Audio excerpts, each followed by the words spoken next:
Này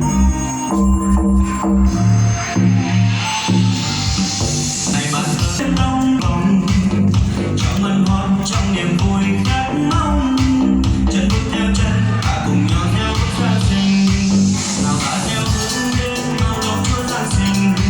Trời mai không tháng đã tiếng ta mừng đến yêu tình, đêm đông băng giá sương mờ buồn buồn tình thú mong chờ bạn ơi đổ lên và cha ơi.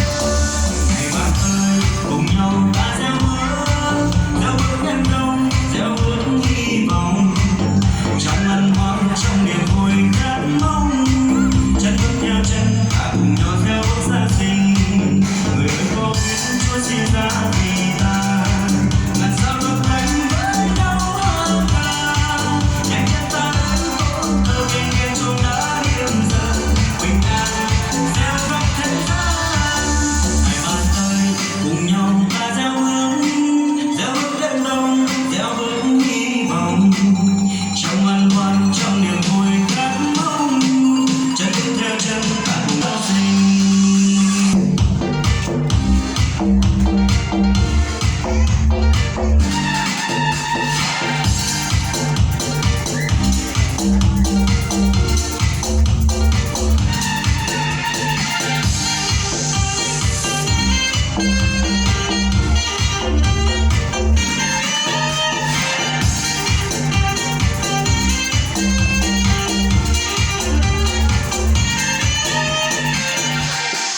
Mừng vui